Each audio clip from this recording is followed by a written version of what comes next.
Ang pag-usapan natin ngayon ay tungkol sa buhay ni Apollo Kibuloy.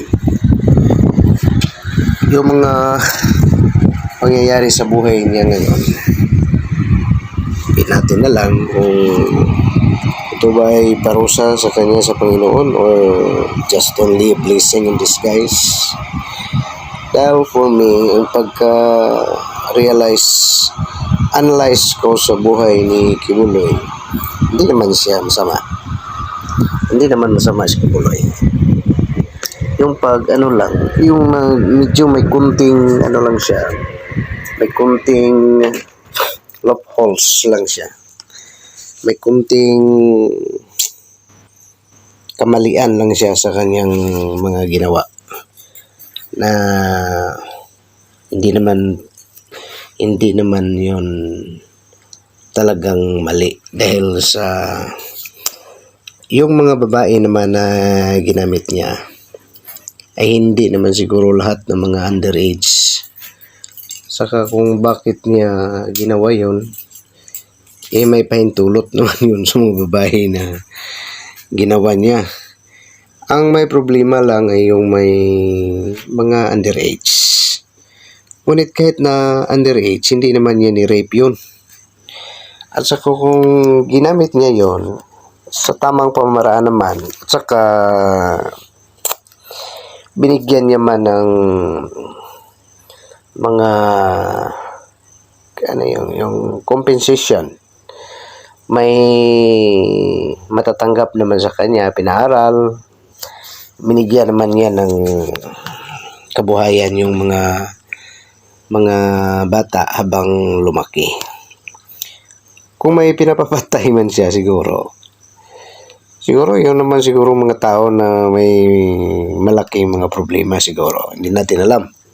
Hindi naman siguro niya ipapatay yung mga tao na walang mga malalaking problema siguro. Hindi natin alam yung kung anong pangyayari. But in reality, religious pa rin yun. Religious pa rin siya. Kung totoo siyang religious, ano pa rin yun, mabuting tao pa rin siya. Ngunit, kung ang mga ipinapakita niya ay ipinapakita lamang niya ang kanyang pagka-religious, ngunit deep inside sa kanyang heart ay parang pangit talaga ang deep inside sa kanyang heart. So yun, matatawag natin siyang masama. Pero for me, parang hindi masama yun, tao.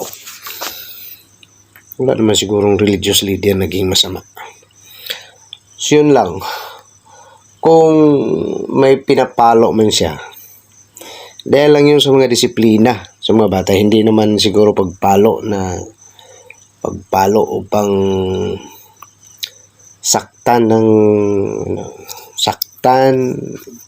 intentionally, upang saktan lang. So pinalo naman siguro yun para upang bumuti ang mga mga trabaho nila. But for me, hindi masama. Hindi masamang tao. Basta leader ka, religious leader ka, mas manaig pa rin ang kabutihan mo. Kaso lang dito sa mundo, dahil tao lang tayo, nagkakamali talaga tayo. Kahit na yung mga religious leader, nagkakamali tayo. Ngunit, mas masama lang kasi ang paningin ng tao sa mga religious leader na nagkakamali. Ngunit yung mga totoong mga devil, pag gumagawa, hindi mga religious leader, pag gumagawa ng mga mali yun, parang hindi yan nakikita ng tao na sila ay may ginawang mali. Ngunit yung ang nakikita natin kasi ay yung mga religious leader, dahil we are expecting so much from them. Nag-expect tayo ng lahat ng mga gagawin nila ay puro tama. But tao lang sila kasi. Pag tao ka, nagkakamali ka kasi. Yun ang sa totoo dito sa mundo. Nagkakamali ka. Walang mga huli na tao dito sa mundo na hindi nagkakamali. Kahit na yung mga earth angel. Dahil dito sa mundo natin, mayroong mga earth angel, to tell you the truth, my dear friends. Yung mga earth angel, may mga power sila na tumutulong sa sanlibutan. Sila yung tumutulong sa sanlibutan. Yung may mga malalaking trahedya na sana ay darating sa sanlibutan na ikapapahamak ng karamihan, tinulungan nila yon. Yung mga masasama na sana'y darating sa atin, tinulungan nila yon. Yung mga earth angel, yun ang mga trabaho nila. Ngunit walang may nakakaalam sa kanilang mga ginagawa dahil sa kahit na ipapaalam nila sa sanlibutan ang kanilang mga ginagawa, hindi naman sila pinaniwalaan ng tao. Dahil hindi naman nakakaalam, walang nakakaalam sa kanilang mga ginagawa. At kung ipapaalam rin nila, pagtatawanan sila ng tao at hindi sila paniniwalaan. Yun ang mga trabaho ng earth angel. Ganon. So dito sa mundo, kahit na ganon ang mga nagawa ni Apollo Kibuloy, hindi pa rin natin alam kung ano ang kanyang personalidad. Yung sinabi niya na siya ay appointed son of God, for me, yung mga analysis ko lang dyan, ito kasi ang analysis ko. So kapag sabi niya siya na appointed son of God, kung hindi totoo yung mga sinabi niya, kung gawa-gawa niya lang yon, dinideceive niya ang tao. Pag dinideceive mo ang tao, hindi ka mabuting tao. Hindi ka earth angel dito. Ngunit kung hindi niya dinideceive ang tao, yung mga ginagawa niya, yung mga sinasabi niya na siya ay appointed son of God, hindi niya dinideceive ang tao kung totoo yun na hindi totoo na siya ay nanaginip. Dahil dito sa mundo managinip tayo eh. Ngunit kung sasabihin mo nakapunta ka sa langit, imposible yun. Imposible na totoo kang nakapunta sa langit. So dito, with my analysis to Apollo Kibuloy, ito, aywan ko rin kung gaano katotoo yung sinabi niya. Totoo ba nakapunta siya sa langit o hindi? But for me, that is an impossible na nakapunta ka sa langit. With my analysis, ito, si Apollo Kibuloy ay nanaginip yun. Hindi ko rin sinabi na totoo itong analysis ko sa kanya. Depende sa katotohanan. Siya lang may alam nito. Yan eh. Na naginip siya, nakapunta siya sa langit, na yun ang mga sinabi ng Panginoon sa kanya na parang totoo.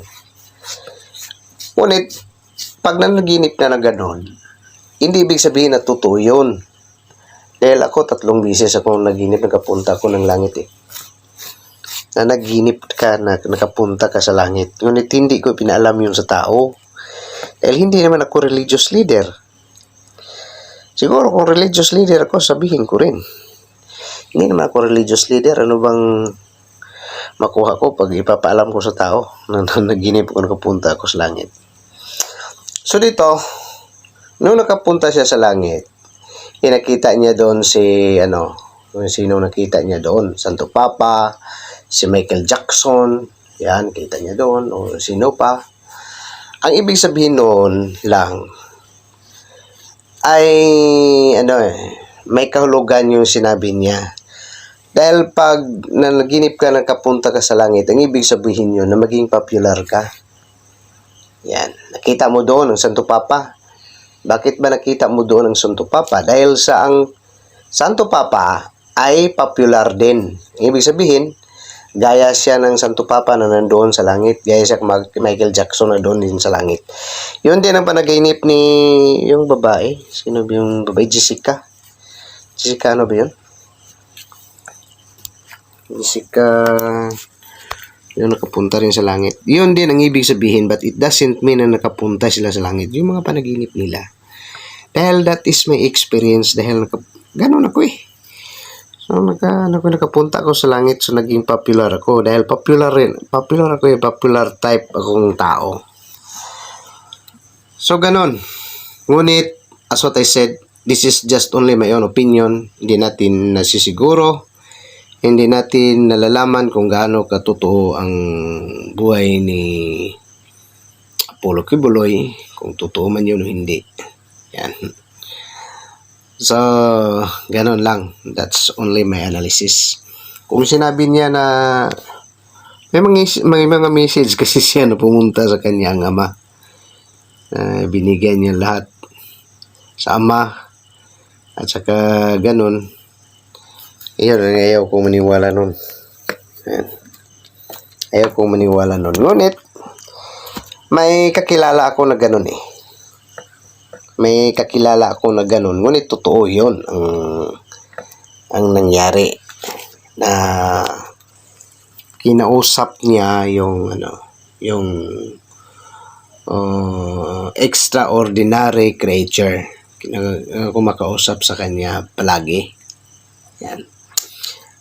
At saka kay Apollo Kibuloy, hindi natin alam kung gaano katotoo yun. Ngunit, sa tono, malalaman mo kasi, my friend, kung totoo ang mga sinabi ng tao sa tono ng kanyang pananalita. Sa akin kasi,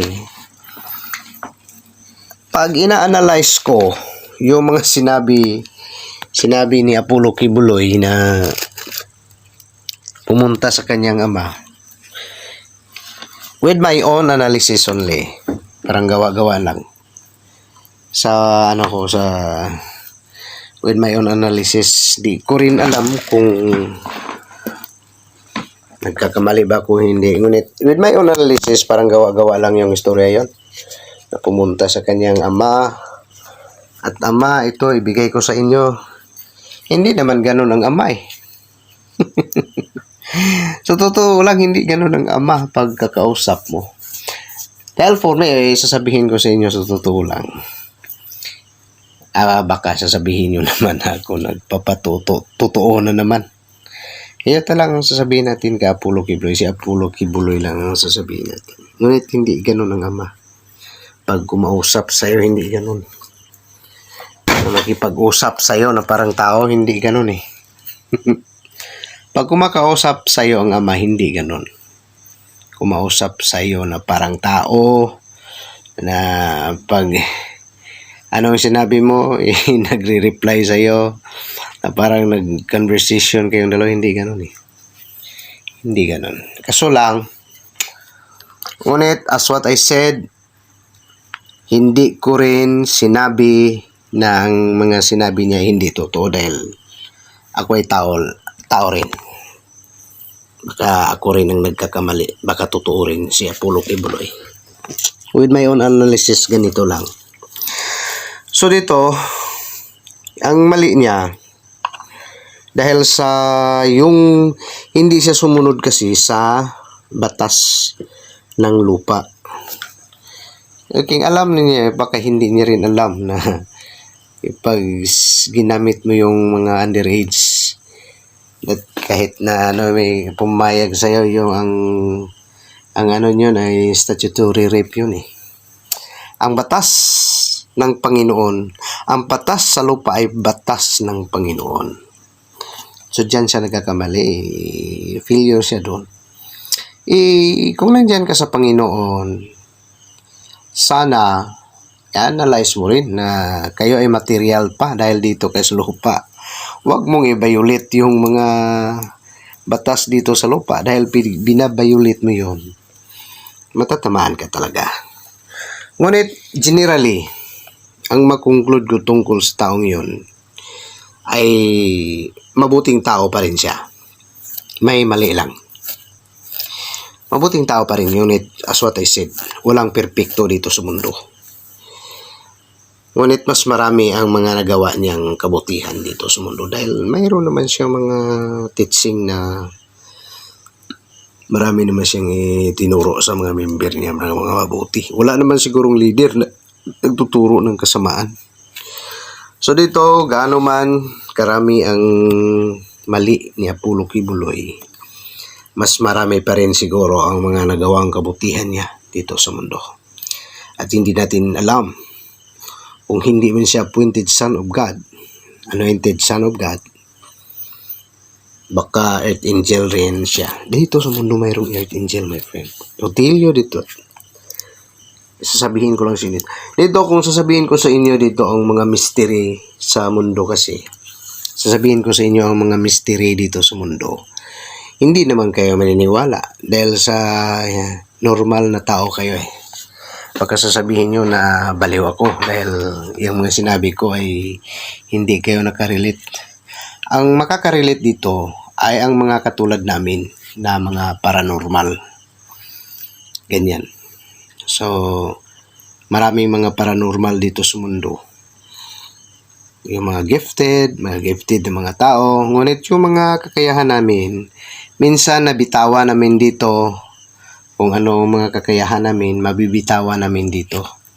So, masabi namin dito, most especially pag mayroon kang YouTube channel dito, kung minsan nabibitawan ko eh. So, dito pag mapapanood mo iba kong mga vlog, ito, ang iba kong katangian ay malalaman mo, ang iba naman. Ngunit mostly hindi nyo alam. But, ang masasabi ko lang tungkol ka Apollo Kibuloy, na siya ay mabuti pa ring tao. Kaso lang, yan, malaking problema na kinaharap niya. Pag na-solve niya rin lahat, pag nasusolve niya lahat yun, parang yun ay mga alon lang sa buhay. Minsan yung alon kasi, pag nandyan kayo sa Panginoon, minsan tinitest kayo eh. Tinitest kayo. Pag mayroon kayong mga kamalian, pilit na itutuwid yun ng Panginoon. So yun, kung minsan nagkakaroon kayo ng problema, mga malalaking problema na dapat mong kaharapin. So siguro baka ganun ang pangyayari sa buhay ni Apollo Kibuloy. Ngunit, pag hindi siya totoong son of God, appointed son of God, hindi yan tatagal. Mawawala. Madid yun sa kulungan. Kung hindi siya totoong son of God. Ngunit kung totoong son of God siya, masusolve niya lahat yung mga problema niya. Kung totoo siyang son of God, lahat ng mga problema niya na kinakaharap ay masusolve niya lahat. Dahil sa as what I said, yun ay mga alon lang sa buhay sa anak ng Panginoon. Ngunit kung hindi siya totoong son of God, hindi niya tatagal eh. Hindi natagal, mamamatay yan sa kulungan. Doon siya mawawala sa kulungan. Mamamatay siya doon, hindi siya makakalabas. So ngunit kung totoo siyang son of God, makakalabas yun. Gaano man kadami ang kanyang mga kinakaharap na kaso, makakalabas yun. Yun lang tandaan natin. Kung totoo siyang son of God, anointed, son of God, lahat na problema niya ay masusolve. Ngunit kung hindi siya, kung siya ay kiniklaim lang niya na walang katotohanan, mamamatay siya diyan sa kulungan. Yun ang mangyari sa so kawawa naman. Awa naman tayo sa kanya. Yun maawa naman tayo. Inawa tayo eh. Hell, kung ano man ang buhay ni tao pa rin. Sa Apollo Kibuloy, tao pa rin. Ngunit, kung kung Earth Angel yun, malaki ang may tulong sa atin yun eh. Yung mga Earth Angel, alam niyo my friend, malaking may tutulong yan sa sanlibutan. Dahil lang bawat isa sa mga Earth Angel ay may mga misyon dito sa daigdig na hindi alam ng mga normal na tao. My friend, hanggang dito na lang. This is your friend, Alfredo Galjigo of this channel. Have a blessed day.